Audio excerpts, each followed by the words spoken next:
नमस्कार दोस्तों।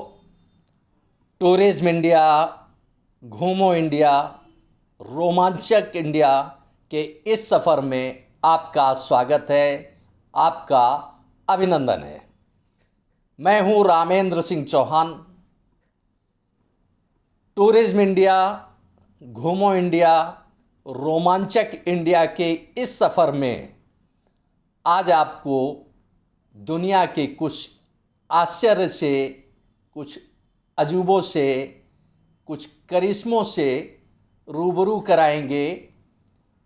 इन प्राकृतिक आश्चर्य को, खजानों को देखकर दुनिया के वैज्ञानिक भी हैरान हैं कि आखिर ऐसा कैसे होता है। एक बड़ी झील में मिट्टी के छोटे छोटे टुकड़ों के टापू स्वतः बन जाते हैं। यह रहस्य है और रसायन का करिश्मा भी। रहस्य एवं रसायन के इस करिश्मा को देखकर दुनिया हैरान है। इस झील में छोटे छोटे टापू स्वतः विकसित होते रहते हैं और अब तक इस विशाल झील में असंख्य टापुओं की श्रृंखला बढ़ती जा रही है। कई टापू तो ऐसे हैं जो बड़े हो गए हैं और उनका दायरा काफ़ी बड़ा है, जिन पर छोटी मोटी बस्तियां दिखाई देती हैं। यह सब टापू जलाशय के बीच में यानी झील के बीच में स्थिर ना होकर पानी की यानी जल पर यानी झील का जो प्रवाह है उनमें तैरते हुए प्रतीत होते हैं। प्राकृतिक खजानों में भी आश्चर्य की कोई कमी नहीं है दुनिया में।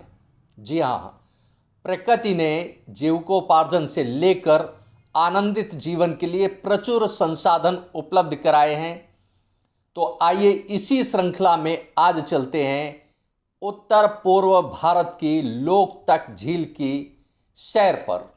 लोकतक झील भी प्रकृति का एक सुंदर खजाना है। शांत सौंदर्य खासियत वाली यह झील भारत सहित दुनिया में अपनी एक अलग ख्याति रखती है। देश दुनिया को जहां एक ओर जल प्रदूषण से दो चार होना पड़ रहा है, तो वहीं यह निराली झील अपनी जल की निर्मलता के लिए भी दुनिया भर में पहचानी जाती है। मोती सा साफ व चमकदार जल देखकर निश्चय ही मन अटखेलियाँ यानी जल क्रीड़ा का मन होता है। रहस्य एवं रसायन का यह अजूबा, यह आश्चर्य दुनिया के लिए आश्चर्यचकित करने वाला है।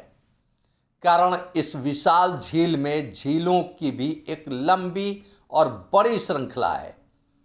लघु झीलों की यह श्रृंखला, इस श्रृंखला को लघु द्वीप श्रृंखला का भी नाम दिया जा सकता है। लोकतक झील को तैरती लघु झील श्रृंखला कहा जाए तो शायद कोई अतिशयोक्ति न होगी। यह झील नॉर्थ ईस्ट इंडिया के मणिपुर की राजधानी इम्फाल के नज़दीक है। स्थानीयता में इस झील श्रृंखला को फुमदी के नाम से जाना पहचाना जाता है। करीब 40 वर्ग किलोमीटर दायरे में विस्तार रखने वाली लोकतक झील अपने आगोश में लघु झील श्रृंखला अर्थात फुमदी की असंख्य इकाइयों को रखती है। विशेषज्ञों की माने तो फुमदी स्वतः विकसित होने वाली श्रृंखला है। खास यह है कि यह झील श्रृंखला अनवरत विस्तार ले रही है। जैविक पदार्थों, मृदा, मिट्टी एवं पेड़ पौधों का संयुक्त विकास ही फुमदी का स्वरूप धारण कर लेता है। यह फुमदी इस विशाल झील में कहीं भी अपना आकार, अपना स्वरूप ग्रहण करने लगती है। फुमदी के आकार प्रकार में कोई भी अनावश्यक छेड़छाड़ संभव नहीं होती, क्योंकि फुमदी आकार लेने के साथ ही मजबूत भी होती जाती है, जिससे इसे तोड़ना या आकार में बदलाव करना आसान नहीं होता है। विशेषज्ञों की माने तो यह रहस्य एवं रसायन का करिश्मा है। जी हाँ, दुनिया के वैज्ञानिक यह देखकर हैरान हैं, परेशान हैं कि आखिर ऐसा क्यों हो रहा है, इसके पीछे क्या कारण है, क्यों है। हाँ, इतना अवश्य है कि आवश्यकता होने पर खास मौसम में फुमदी को जलाया जा सकता है। अब इसे आप आश्चर्य मानेंगे कि मिट्टी भी कहीं जलती है, तो यहाँ मिट्टी वनस्पतियों से मिली जुली यह फुमदी जलती भी है। अब इसे रहस्य एवं रसायन की खासियत ही माना जाएगा कि तोड़ फोड़ संभव नहीं है, लेकिन इसे जलाना आसान होता है। जलाते तब हैं जब पानी में तैरती हुई फुमदी को बाहर निकालकर सुखा दिया जाता है और उसे बाद में जला दिया जाता है। फुमदी पानी के निरंतर संपर्क में रहने के बावजूद ना गलती है, ना मिटती है और ना पिघलती है। मतलब इसका अस्तित्व बना रहता है, उसे नष्ट नहीं किया जा सकता है। यह फुमदी विशाल झील में यत्र तत्र सर्वत्र कहीं भी विचरण करते दिख जाएगी इस विशाल लोकतक झील में। कारण भूखंड अर्थात द्वीप के छोटे छोटे टुकड़े तैरते रहते हैं। यह प्रवाह के साथ ही फुमदी भी तैरती रहती है, यानी जल प्रवाह के साथ ही फुमदी तैरती रहती है। वह कभी कहीं होगी, कभी दूसरी जगह होगी। विशेषज्ञों की माने तो फुमदियों की यह श्रृंखला केवल उत्तर पूर्व भारत के इम्फाल में ही दिखेगी। मणिपुर की राजधानी इम्फाल से करीब 40 किलोमीटर दूर यह झील स्थित है। इस झील में फुमदियों का अवलोकन एक विशेष एवं अनोखा रोमांचक एहसास है। एहसास का यह अनुभव केवल इम्फाल में ही मिलेगा। दुनिया में शायद और कहीं इस तरह का रोमांचक एहसास नहीं होगा। भारत का यह एक पर्यटन स्थल भी है। फुमदी पर लघु कॉटेज की भी व्यवस्था होती है, यानी उस पर आशियाना बनाकर रहते भी हैं लोग। इनमें पर्यटक विश्राम करते हैं एवं सौंदर्य का आनंद लेते हैं। दुनिया का यह सबसे बड़ा और लंबा तैरता हुआ पार्क है।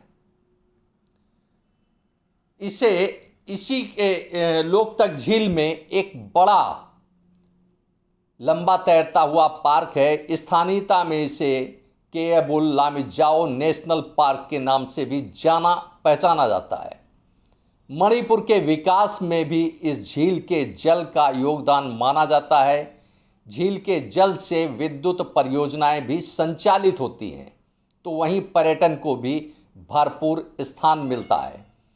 जल विविधता का भी यह एक झील अद्भुत संगम है, अद्भुत केंद्र है, क्योंकि यहाँ जल पौध की करीब 250 प्रजातियाँ एवं पक्षियों की 100 से अधिक प्रजातियाँ पुष्पित एवं पल्लवित होती हैं। खास यह है कि जो दुनिया से विलुप्त प्रजातियां हैं पक्षियों की, वह भी यहाँ लोकतक झील में पाई जाती हैं। खास बात यह है कि वन्य जीव की यानी वन्य जीवन की 450 से भी अधिक प्रजातियां इस क्षेत्र में स्वच्छंद विचरण करती हैं। इनमें भी खास यह है कि भौंकने वाले हिरण भी इस क्षेत्र में खास तौर से आसानी से पाए जाते हैं। इस झील का आनंद बेहद रोमांचक है, एहसास बेहद रोमांचक है। पर्यटक यहाँ आते हैं तो लंबे समय तक उनके मस्त मन मस्तिष्क में लोकतक झील की आबोहवा, उसका सौंदर्य उसकी खूबियां दिलो दिमाग पर छाई रहती हैं। मणिपुर के इम्फाल पहुंचने के लिए यानी लोकतक झील की यात्रा के लिए भारत सहित दुनिया भर से सभी आवश्यक संसाधन उपलब्ध हैं। इम्फाल एयरपोर्ट से भी पहुंच सकते हैं और सड़क मार्ग से भी पहुंच सकते हैं, रेल मार्ग से भी पहुंच सकते हैं, यानी किसी भी संसाधन से आप इस क्षेत्र में पहुंच सकते हैं। आपने इस वीडियो को देखा, आपका बहुत बहुत धन्यवाद। आपको यह वीडियो कैसा लगा आप कमेंट बॉक्स में हमें अवश्य बताएं। वीडियो को शेयर करें। यदि आप हमारे चैनल पर नए हैं तो हमारे चैनल को सब्सक्राइब करें, जिससे हमारे आने वाले वीडियो, आने वाले नोटिफिकेशन आपको मिल सके। दोस्तों, वीडियो को लाइक करना ना भूलें। आप लाइक करते हैं तो हमारा प्रोत्साहन होता है, हमारा मोटिवेशन होता है। आपने वीडियो को देखा, आपका बहुत बहुत धन्यवाद। Thank you. जय हिंद, जय भारत।